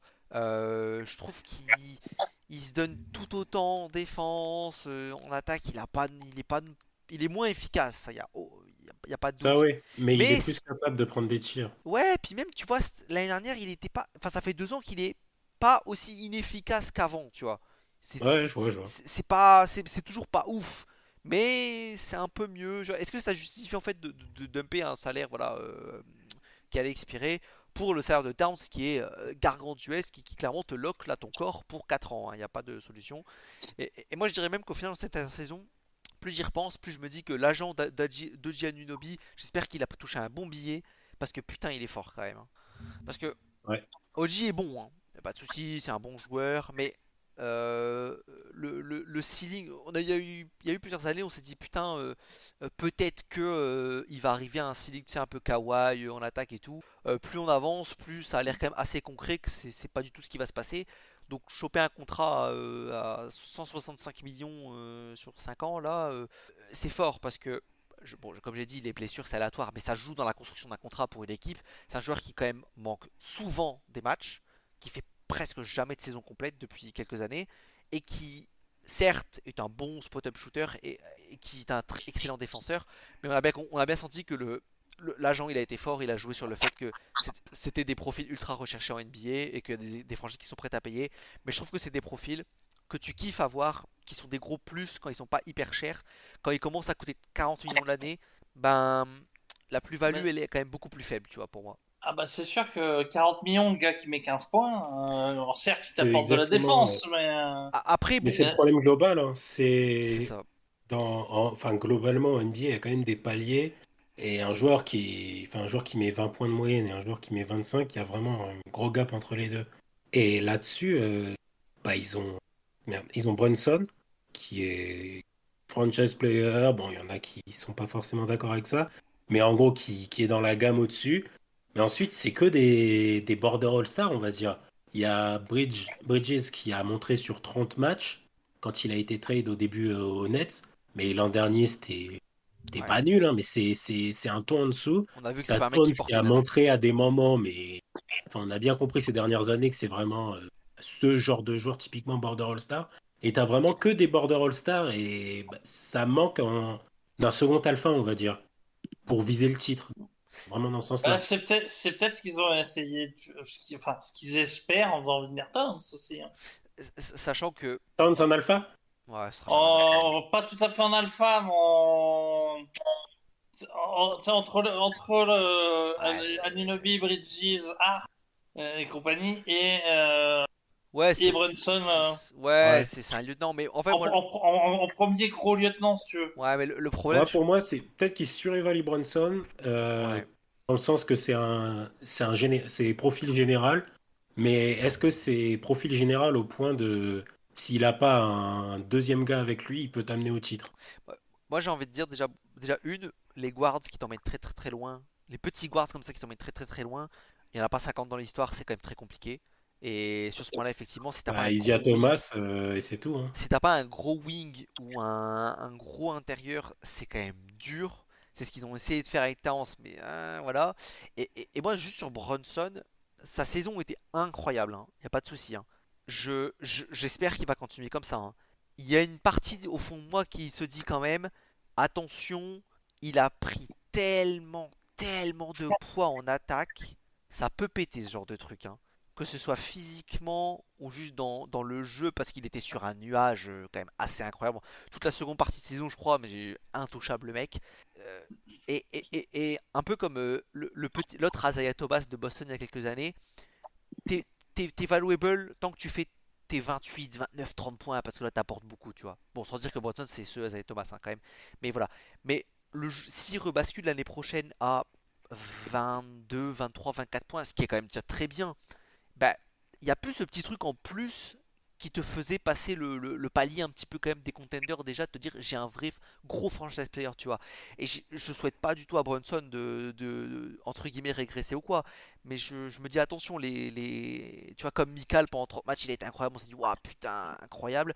Attention, hein, ça peut être un joueur qui cette année eh ben, prend un petit step back et du coup bah, sa valeur en tant que petit guard qui défend pas spécialement très bien, etc. Ben tu te retrouves dans une situation où tu as peut-être que de nouveau des borders All-Star franchise player, tu vois. Je sais pas Ouais, si mais alors, tu vois un peu ce que je veux attention, dire. attention, il peut aussi régresser un peu statistiquement, pas parce qu'il est moins bon, peut-être qu'il sera toujours sur son pied, mais parce qu'il faut mieux partager entre tout le monde. Ah bah oui, Il oui. faut aussi prendre en compte. Bien sûr, mais c'est là où il y aura le jeu de l'efficacité aussi. Est-ce que ça fait 2 ans qu'il a une bonne efficacité? Est-ce que ça va rester? Moi, je pense, hein, au fond de moi, en vrai, je pense que ça va arriver, qu'il va confirmer une troisième année de suite que c'est un super joueur. Je dis juste que, en fait, ce genre de joueurs qui ne t'apportent, entre guillemets, hein, vraiment entre guillemets, rien à part leur scoring, dès qu'ils perdent 5 points et que leur efficacité, elle drop un petit peu, et bien en fait, le malus en tant que ce que le joueur apporte en termes de valeur, en fait, il est énorme. Parce qu'il compensera ni par son playmaking, ni par sa défense, ni par autre chose, parce que c'est pas ce qu'il sait faire. Tu vois, un peu comme Zaya Thomas, en fait, comme je disais, à Boston, tant qu'il mettait 30 points, bah, évidemment, la valeur est incroyable. Le jour où il est passé à moins, bon, la chute a été brutale, bah, tout de suite, le mec est passé en 2 ans de top 3 MVP, enfin top 3, top 5, à poubelle, puis personne n'en veut, quoi. Je veux dire, ça va très très vite pour ce genre de joueur. Ouais, je sais ce que tu veux dire. Je lui souhaite de toujours mettre 25 points par match et d'être à 50% au shoot, hein, clairement, hein. Mais voilà, 21 tirs par match, il a beaucoup joué. Attention, ça pèse, hein, aussi ce genre de choses, hein. Déjà physiquement, ça pèse, hein. Euh, Mais en playoff, hein, et en playoff, enfin, c'est un one man show, j'ai jamais vu ça en Et playoff. tirer sur la corde. Ouais, non, mais en playoff, il tire sur la corde, ouais, c'était moi, c'est aberrant. ça qui m'inquiète notamment pour le début de saison. En plus, il finit avec la main pétée, je crois. Ouais, ouais. Ouais, bon, ouais, Ça, tu mets du temps à t'en remettre, main pétée, hein. c'est pas un. Bon, Pop, on t'a pas encore entendu sur New York, du coup, que dire?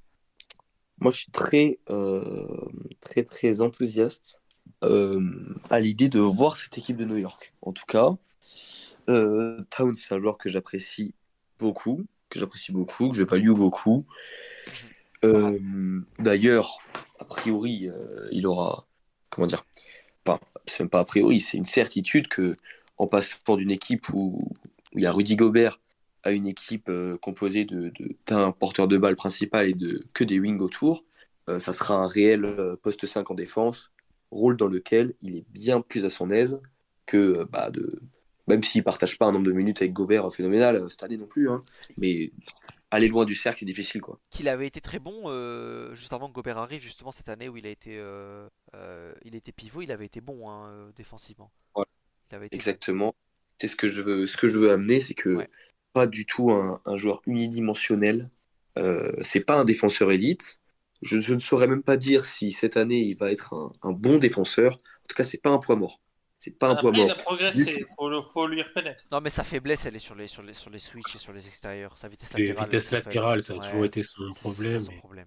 Et, et d'autant plus, enfin, c'est vrai, c'est tellement vrai que quand il arrive en NBA, c'est un top prospect parce que c'est un défenseur avec un potentiel générationnel, quoi. Ouais. Dans une NBA qui n'est pas encore passée dans ce switch qui s'est opéré avec Daryl Morey, de recherche méthodique et minutieuse du switch.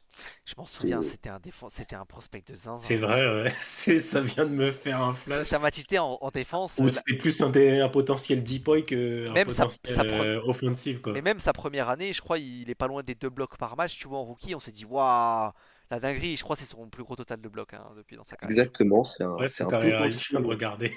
c'est un potentiel rim protector, disons, quand il arrive, phénoménal, Ouais. lorsque les rim protectors ne deviennent plus l'alpha et l'oméga de la défense en NBA, quoi.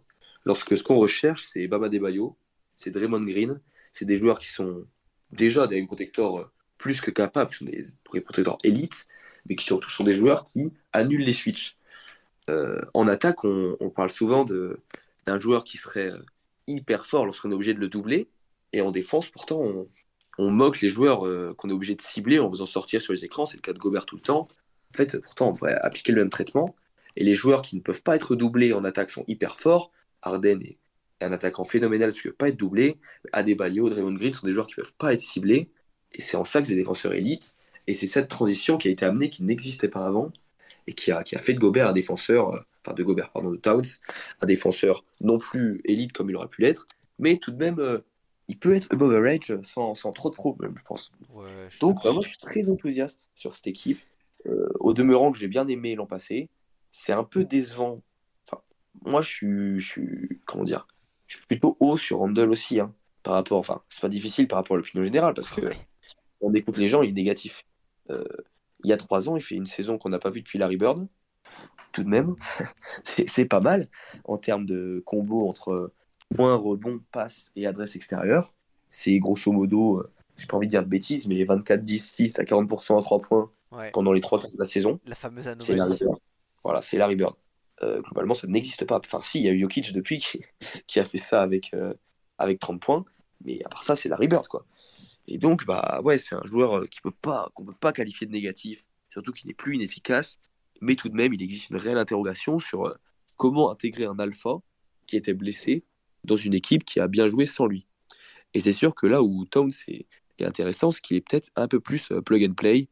Tu peux le mettre un peu n'importe où, il n'a pas besoin de beaucoup de touches. Randle, c'est pas le cas, hein. Il a besoin de beaucoup de touches, mais dans ce deal Randle-Towns qui semble avantageux pour les Knicks en termes de fit, bah, tu perds DiVincenzo.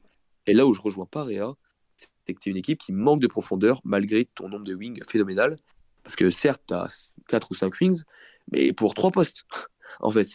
Donc, bah, t'as quand même... Attention, au départ, j'avais le même avis que toi sur la profondeur. C'est après avoir échangé avec des fans de New York qui me disent, si t'inquiète pas, c'est normalement. Alors, j'ai peut-être tort de les suivre, mais disons que c'est de l'avis des spécialistes que je connais. Moi, je trouve qu'il y a quand même une Ouais, interrogation sur les 4 et 5. Tant que Michel Robinson est blessé, en plus, le secteur intérieur, quand même. il y a un vrai problème. Ouais, Towns, Ça, par contre, Anunoby oui. et derrière, je sais pas qui c'est qui vont mettre en 4. Parce que On va déjà, avoir du le Josh Hart Hart en en 4. poste 4, c'est drôle 2 secondes, mais Ah, non. mais on va en voir, c'est sûr. On va en voir, c'est Ouais, mais sûr. par séquence, mais On va. juste, Bah c'est oui, pas un plan. mais on va avoir des séquences Bronson, Bridges, même pas Hart encore, genre un TJ Warren, enfin je sais pas, un troisième wing Hart, Towns, tu vois. Art est capable de jouer 4 après. Ouais, mais Il l'a déjà Euh, fait. c'est pas viable sur la sur durée, la ouais. durée, non. Non, pas C'est- sur la durée, mais par séquence. Oui, Ouais, sur une oui. séquence en playoff, je suis d'accord avec toi, sauf que il y a aussi du physique, et bah, il mange physiquement. Et Et Ah bah, oui, plus oui, tu oui, ça manges oui. et plus tu te blesses facilement. d'ailleurs, l'an dernier, c'est une équipe qui, au bout d'un moment, qui avait beaucoup tourné au niveau de ses rosters parce qu'il y avait pas mal de blessures. Je me demande s'ils vont trouver un peu plus de stabilité déjà cette année. Mais Bah, faut leur souhaiter. ouais. Mais après, en fait, dans l'idéal, pour moi, il manque encore un trade qui serait d'arriver à aller échanger Robinson contre un pivot moins blessé. quitte à ce qu'ils soient un petit peu moins forts, tu vois, mais pour avoir une vraie rotation. Ouais, c'est vrai. Franchement, tu peux trouver plus fort facile, hein, je Je- pense. Mais Après, tu vois, je te rends la main après, hein. ouais. Mais c'est justement, je sais que Tonio WhatsApp disait, par exemple, on dit, oui, dans un premier temps, tant que Robinson est blessé, ça va être Towns en 5 et derrière en 4, faudra voir avec un des ailiers, en gros. Et que, par contre, les deux me disaient, pour nous, quand Robinson va revenir, Robinson repasse 5, Towns passe en 4, et donc ça te règle le problème d'ailier.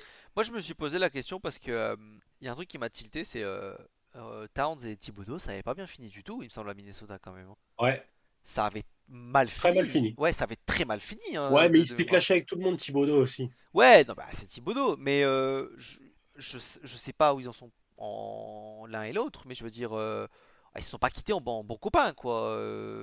C'est quoi l'estime qu'a Thibodeau pour Towns, Ouais, le joueur aujourd'hui, tu vois? j'ai envie de Comment te il le dire, voit? un coach, ça se cut facilement. Ouais. Ouais, Dans le pire des cas, vraiment, c'est oui, de toute façon, aujourd'hui, cette année, premier fusible sera Thibodeau, je pense, cette année. Ouais, c'est ça. Et par On est contre, d'accord. Towns en 4, j'y crois pas du tout. Ouais, moi non plus. Robinson en NBA tout court, j'y crois pas du tout. Moi non plus. C'est depuis qu'il est là. Enfin, je me suis hypé pour lui, sa première saison. Très intéressant, très athlétique. Sauf que c'est ce genre Il a de pas joueur changé. hyper athlétique qui est bête.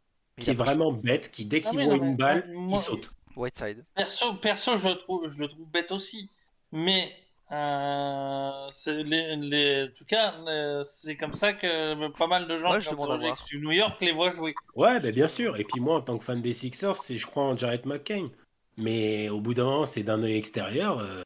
Enfin, le mieux pour cette équipe, non. C'est juste, si tu peux te débarrasser de lui, vas-y, hein. Et Voilà. j'espère que même les fans des Knicks, t'as le choix entre garder Hartenstein, pardon, ou Le GOAT Robinson. bordel. Le choix, ben, c'est même pas un choix, c'est une évidence. Putain, le GOAT Hartenstein. Ouais, je suis pas. Non, je vois ce que tu veux dire, mais je suis d'accord. Je pense que n'importe quel fan de New York aimerait bien avoir mieux que Robinson. C'est en fait, Après, faut le choper. Mais pour moi, quand je dis ils voient Robinson en 5 et Towns en 4, c'est pas ouais, Robinson il est trop fort, faut le mettre en 5 et décaler Towns. C'est plus ils voient Thibodeau Ouais. faire ce choix-là. ah bah, faut virer Thibodeau. Alors, moi, en fait, j'ai une vision assez simple, on va dire. C'est sur tes role players. Enfin, il y a certains. En sortie de banc, tu peux avoir des gars qui alternent du tout au tout. Mais pour un joueur qui peut s'insérer dans le 5, donc Robinson en l'occurrence, faut quelqu'un avec une valeur plancher bah, correcte. Et ça, je l'ai pas avec lui. C'est un coup, il peut te faire 5 blocs en 3 minutes. Le lendemain, il te fait 5 fautes en 3 minutes. Et je veux pas de ça dans mon équipe. Ouais. C'est pour quitte à avoir un autre injury prone, je préférerais Williams. Robert Qui Williams? est- ouais. Ouais, lui, il joue Ouais, vraiment bah, plus. ouais, Il est encore à tous les blessé. jours. Ah, il est encore Mais il est blessé. tellement, il est encore blessé, donc. Ah Ouais, ouais. bah après, Mais En tout cas, je pense on a tous envie de voir ce que ça va donner, pour le coup. Parce qu'il y a quand même un réel intérêt. Et surtout, les Knicks l'an dernier, tu, tu sens à quel point ils voulaient plus Randle parce que le game plan c'était: ok, Julius, le premier carton il est pour toi, d'accord? Tu prends tous tes tirs, tu fais ce que tu en fait, il veux. nous fout la paix. Après, tu nous casses plus les couilles. Vraiment, hein, je caricature, mais les premiers cartons de Randle à 10 shoots, j'ai envie de les compter. Je pense qu'il y en a eu plusieurs. Ça m'a rappelé Kevin Love au Cavs, ça aussi, pendant le Big Three. Là. Premier carton, il est pour toi, Kevin. Vas-y, prends tes shoots. Si t'es chaud, allez, on te donne plus de shoots, tu vois, ça fait des cartons. Bon, si t'es pas très chaud, vas-y, reprends la main après, hein, t'inquiète, hein. Ça s'est passé un peu comme ça quand même avec Randle, donc je suis quand même assez excité de voir la nouvelle attaque euh, pied au plancher dès le début de l'année, quoi. D'un autre côté, ça marchait pas si mal, donc. Non, ça marche pas si mal, mais bon, tu sens que c'est des stratégies quand les mecs, t'as envie de leur faire plaisir parce qu'il leur faut leur quota de shoot ou parce que tu les aimes pas trop, mais bon, voilà. Enfin, je veux dire, c'est pas, enfin, je veux pas dire que c'est pas sérieux, mais tu sens que ça pue un peu la Oui, merde, quoi. ce serait mieux que ce soit mieux réparti, ça, je suis Oui, d'accord. je veux dire, au quatrième carton, c'est Brunson qui prenait tous les tirs, hein. Je veux dire, Randle, il n'existait plus trop, faut se le dire. Alors, ça, c'est des cartons, c'est pour ça que Randle, des fois, il a fait des cartons en très peu de temps, parce que le début de match, ils étaient pour lui. C'était à la main chaude, évidemment que tu lui donnes le ballon, mais bon, main chaude, Randle, voilà. Enfin bon, On ferme le gros morceau. On va toucher quand même rapidement parce que je trouve qu'il n'y a pas grand chose à dire sur Boston. 64 wins du coup l'an dernier. Et parce que je pense que le rendez-vous pour Boston, bah, il est en playoff. Après qu'il soit seed 1 ou 2 ou allez, 3 pour les plus courageux. Mais voilà, il n'y a pas de surprise. Tatum, Derrick White, Hauser, ça reste. Enfin, c'est prolongé. Le corps est toujours là. Je crois ils ont perdu personne quasiment. Ils ont juste fait venir donc leur draft pick, c'est Baylor Schenerman là, de Creighton. Et je crois que c'est Lonnie Walker, la vraie la side la plus importante de cet effectif. Il n'y a pas grand chose à dire à part que dans 3 ans ils mettent la clé sous la porte parce qu'il n'y aura plus d'argent. Parce que financièrement, Faut vendre vite, faut vendre très vite la franchise. non mais par contre, premier autant on va parler des Wolves dans un prochain podcast où on pointera parce que là on n'en a pas parlé mais que voilà la décision du trade pour eux elle est quand même financière parce que c'est juste pas tenable avec le nouveau CBA etc. Les Boston on a visiblement absolument rien à foutre parce que même dans 4 ans hein, ils sont déjà engagés pour 200 ils sont encore engagés pour 200 millions. Je veux dire bon voilà quoi. Tatum et Brown ont des contrats à 60 millions l'année plus tard. Drew touche plus de 30 millions et lui, Ouais, c'est ça surtout. et lui Le ça peut. Giroud ou du Derrick White à 30 millions, Et c'est. ouais, et Drew ça paye à 37 millions. Crois-moi que quand il jouera, il sera déglingué physiquement, il la prendra sa paye à 37 millions. Hein. Parce qu'il aura genre 37 ans, il mettra plus un pied de volote à tous les coups, il la prendra. Porzingis qui reste que 2 ans de contrat, tu vas faire quoi avec? Et ouais, Derrick White, 30 millions l'année. C'est un peu ce que je disais avec OG Anunoby, c'est je kiffe le joueur. Je kiffe l'apport du joueur, mais comment tu évalues l'apport du joueur quand il coûte 30 millions et pas quand il coûte 15 millions? Parce que nécessairement, des fois, c'est de l'argent que tu peux mettre ailleurs, sur une prolongation d'un autre joueur. Voilà, bon, c'est pas toujours le cas, hein, on le sait, hein, ça marche pas Tu toujours me comme diras, moi, ça. dans les contrats que je comprends pas, t'as Hauser à 10 millions aussi. Bah, ça, à la limite, je peux comprendre parce que c'est un putain de sniper. C'est un mec. C'est rare, ouais. C'est un putain de sniper. C'est juste qu'il prend pas beaucoup de shoot parce qu'il joue pas, il jouait pas énormément, mais il joue de plus en plus tous les ans. Et c'est un mec, bah, dans 3 ans, peut-être qu'il joue 28 minutes par match, qui met 3, 4, 3 points par match. NBA moderne, pas choqué, je trouve. C'est pas cher. Je préfère largement son contrat à celui de Pritchard, qui pour moi, Pritchard dans la NBA, c'est un minimum. C'est un minimum, quoi. Ouais, Pritchard, je pense qu'il y a une. J'ai l'impression qu'il y a eu. Il y a un peu un truc de. On table le contrat sur celui de Jrue Holiday, comme ça, quand Jrue, on sent que ça y est, c'est fini. Bah, paf, Peyton, il connaît la maison, tu vois. Ouais, C'est un roleplayer et correct. Hein. c'est ça, mais ouais, des guards tous les ans, on a Ouais, dispo, voilà, c'est ça. et c'est Donc, même cut tous les mois. donc voilà, j'ai pas de questions pour Boston. Je sais pas, Pop, par exemple, si tu veux parler de quelque chose vis-à-vis de Boston, leur intersaison, je trouve qu'il n'y a pas énormément de choses à dire, mais fais-toi plaisir si tu as des observations. Bah, rien de particulier, mais déjà reconduire une équipe qui vient d'être championne, je pense que c'est un bel accomplissement. Oui, c'est pas Oui. souvent. Ouais. Souvent des pièces qui sont Ah, perdues, clairement. ouais, c'est ça. Après, là, on voit vraiment que ça a été fait, et qu'en même temps, bah, il y a l'annonce de la vente de la franchise qui a été faite. Ouais. Donc, c'est forcément plus facile, puisque concrètement, c'est un non-sens qu'ils ont fait. C'est le Brown Tatum, ok. Le reste, c'est pas normal de balancer autant. Bah, Alors, tu vois, moi, c'est le fait d'avoir Brown et Tatum qui me choque plus. disons que le suicide financier est rentable si t'es encore champion, quoi. Mais l'atterrissage va faire mal. Hein. Mais bon, Je vois pas un profil dynastie dans cette équipe. C'est l'équipe qui sera toujours là, mais c'est pas les Warriors. non, je suis Non, d'accord. mais non. Mais c'est pas dynastie parce que déjà les timelines Ah, des joueurs oui, sont trop différentes, quoi. c'est ça. Moi je dis dans 2 ans, enfin, bon, tu peux toujours faire des trades d'ici là, mais à moins de libérer littéralement de la place avec tes trades, enfin, tu Porzingis, tu peux pas le garder déjà. Si on parle du côté dynastie, déjà dans 2 ans, Porzingis n'est plus là, quoi. C'est pas possible. Oui. Tu peux pas le Déjà que libérer. pour Paul Fonso, il sera plus là à la fin de la saison, je pense. Ouais, lui c'est fini, ouais, c'est bon. Oui, non, bah ça. Ouais, lui, Après, Non, après, voilà. Non, mais ça veut dire qu'il te faut 2 pivots, donc, déjà. Enfin, un pivot cette année, enfin, à la fin de l'année. Et ouais, pas cher. Et que tu en retrouves un deuxième un an après. Ouais. C'est après, je sais plus où on sait des augmentations de cap déjà par avance ou c'est juste encore des non, suppositions. on sait pas encore, vu On qu'il sait y pas a encore. le Le nouveau contrat est bientôt. contrat qui double les droits télé et qui théoriquement double le cap. Ouais, théoriquement. Ouais, mais voilà, c'est comment ça va être appliqué parce que ça double cap, en fait, ils ont raison. Ah bah oui, il joue gros là, clairement. Ouais, ouais, faut Il vraiment joue que ce gros. soit bien calé, puisque là, il y a 1 ou 2 années qui vont piquer. Ah non mais enfin, dans 4 ans, tu es à 200 millions d'engagés. Dans 4 ans. Ouais, mais dans 4 ans, là, je pense Ouais, que mais dans 4 le ans, ça se nouveau trouve, cap le cap, il est à 300 absorbera millions. assez. Ouais, mais je suis d'accord, mais c'est pour dire à quel point les mecs sont commits, quoi. Mais ouais, mais c'est les 3 prochaines années qui, pour moi, vont vraiment faire mal ou financièrement, Mais en c'est fait, compliqué. ils auront rien par des mini en fait là en plus, hein. Bah, non. C'est aussi Oui, pour ça, je pense qu'ils auront signé en pagaille, c'est ça te permet de faire des trades. Parce Ouais. qu'à part des c'est pas mini packs, faux, ouais. tu peux rien faire. Va falloir avoir de la Ça, chatte à la draft, hein. ça, et puis pour de toute façon, foutu pour foutu. Ah, ils sont C'est vrai champions, que, hein, après, hein. Ouais, ils ont la voilà. bague en soi. Ils ont la Et puis, bague. c'est vrai qu'en réfléchissant comme ça, bah, tu peux pas avoir, tu peux pas, même un mini, c'est galère de le recruter.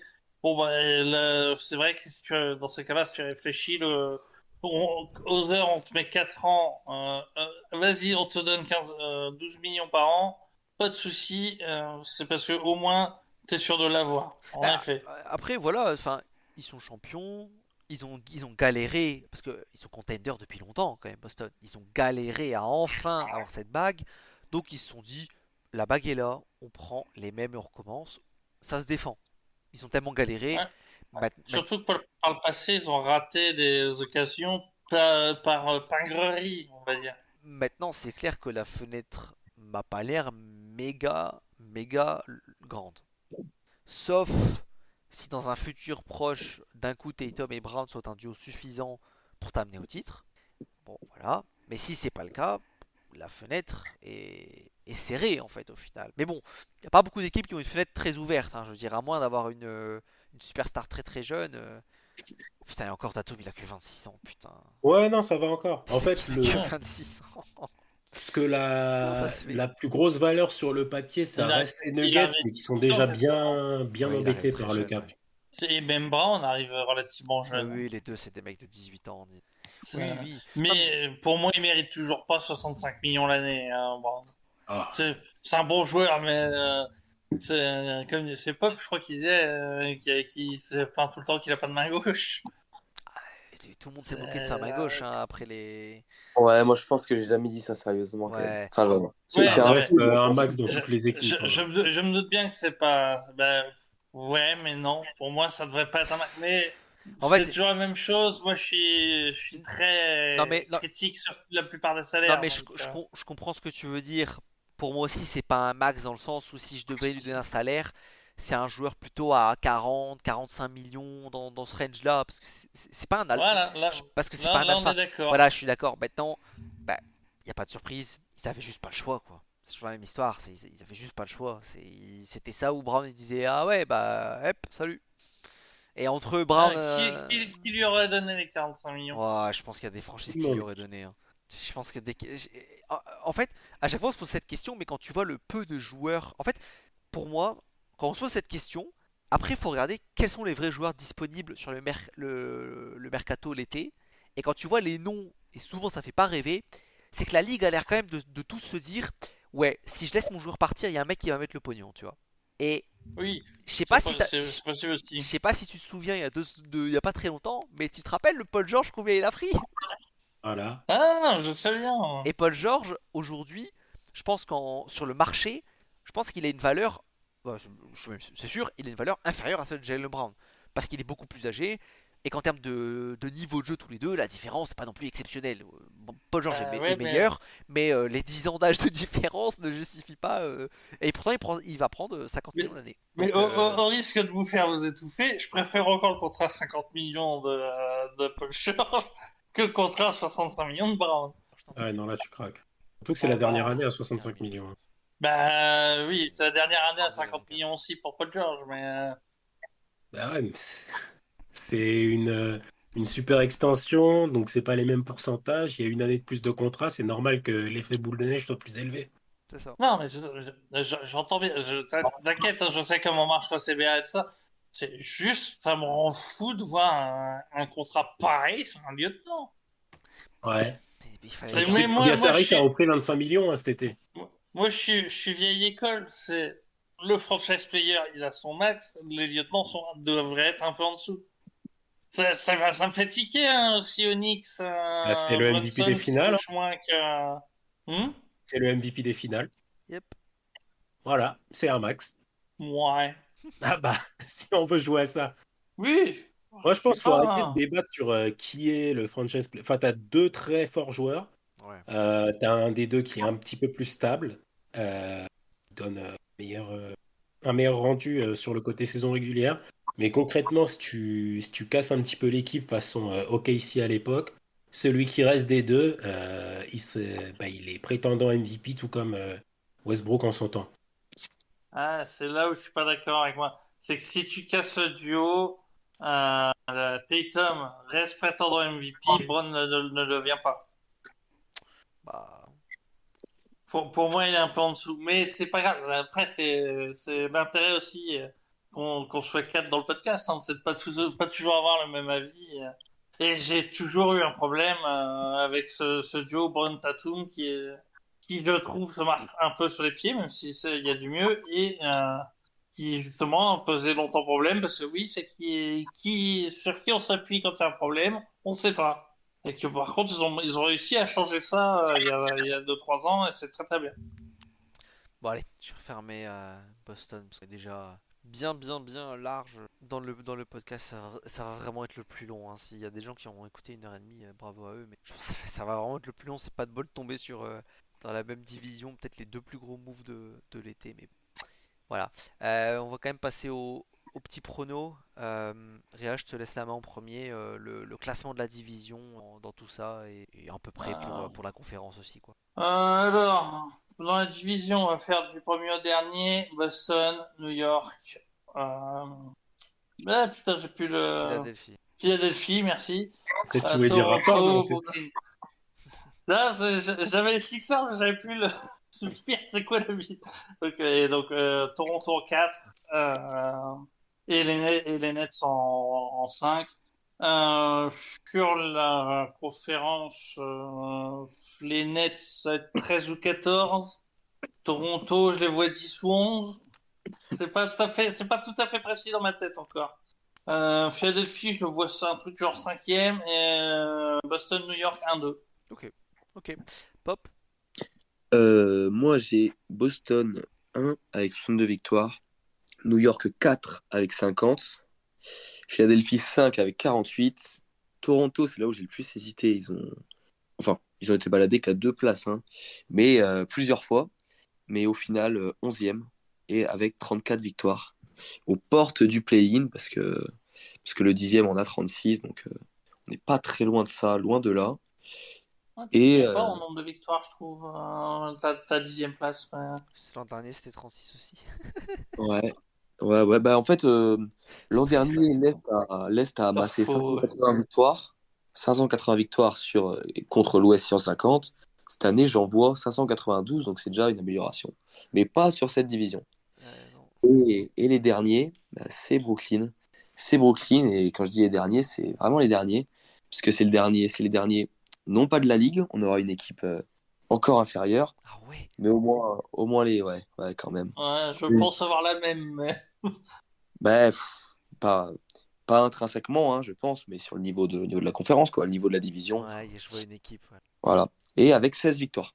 16 victoires, ce qui est pas énorme, hein. Putain, Ouais. tu les mets en dessous de 16 les autres. Oh putain. Ouais. Du coup, oui, effectivement, je vois qui c'est vu la division, c'est qui est Et infernal. pourtant il y a 15 ans, ils sont en playoff. Putain, Si, avec cet effectif. putain la vache. Ok. Doc. Alors moi, Celtics premier de division et de conférence. Ensuite, il y a Sixers Knicks où je sais pas trop, mais en vrai, à l'affect, je mets Sixers devant. Euh, je sais pas encore, j'ai pas fait ma preview totale, donc je sais pas si les deux ont l'avantage du terrain au premier tour, donc si les deux sont top 4. Mais donc au moins Sixers du coup, mathématiquement. Et Knicks, ça aussi, c'est sûr, ça évite le play-in, mais je sais pas où est-ce que ce sera au final. Raptors, eux, je les vois aux alentours, enfin je les ai mis à 39 wins là pour le moment. Donc ce sera mon border fin de play-in, on verra.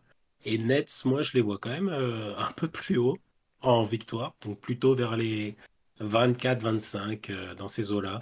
Et on verra exactement où ça échouera au final. J'avoue que j'ai pas fait de prévue complète non plus. En fait, quand je regarde un peu tout le monde, j'ai l'impression que c'est dur de pas refaire une bis repetita de l'an dernier. Ouais, C'est dur. Genre, souvent, il y a toujours des mouvements quand même dans les conférences, des gens qui montent, un peu qui descendent. Putain, cette année, j'avoue que je regarde hein, le classement de l'an dernier, je me dis putain, mais si c'est le même cette année, je suis pas choqué, quoi. J'arrive pas à... Merde, c'est dur, quoi. Alors, à l'Est, je suis à peu près d'accord Oui, à parce qu'ils l'Est, ont hein. une, À l- oui, ouais, ils ont deux équipes. À l'Ouest, par la contre, hiérarchie n'a pas changé Non, pour moi. à l'Ouest, je suis d'accord. Bon, c'est aussi à l'Est, quand je regarde, je me dis, mais j'ai envie de faire un petit truc, mais en fait, il n'y a rien à faire. Mais du coup, Boston, j'ai pas besoin de réfléchir. Premier de conf, première de division. Moi, je pense que les Sixers finissent devant les Knicks.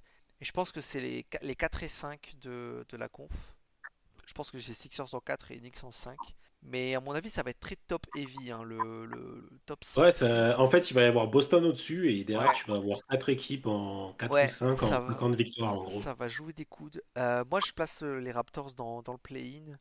Je les vois bien choper 40 victoires. Euh, Autour des 40 victoires. Et les Nets, dernier. Pas dernier de la conférence. Je pense qu'il y a une équipe qui est vraiment dégueulasse, qui va finir bien en dessous.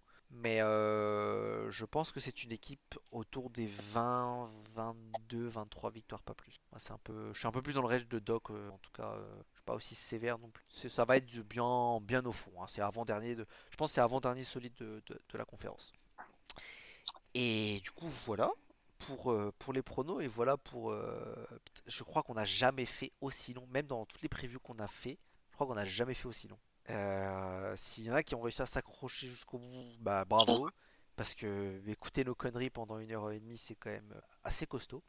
Et on se retrouve donc la prochaine fois, on va faire la centrale, parce on va progresser dans l'Est, donc on va faire la centrale, qui sera quand même beaucoup plus rapide, parce qu'il y a Là, quand même ce eu, sera rapide. ouais, il y a quand même eu beaucoup moins de mouvements, et il y a que des franchises de merde de toute façon. Donc, Il y a peu d'équipes NBA. oui, bah il y en a. Ouf. Il y en a deux. Non, trois en Non, vrai. en vrai, il y en a trois quand même. Il y en a trois. ah, t'inquiète pas, je vais encore faire un monologue d'une demi-heure sur les Bulls. Non, on parle que NBA. Tu pourras pas parler des Bulls. Ouais, parce que en fait, c'est la Sud-Est hein, qui va être surtout très très très très marrante. Parce que là, pour le coup, on va taper dans les équipes qui jouent pas vraiment au basket. Euh, Et voilà, on espère que ça vous a plu et on se retrouve à la prochaine pour la centrale. Ciao tout le monde. Salut. Salut. Salut!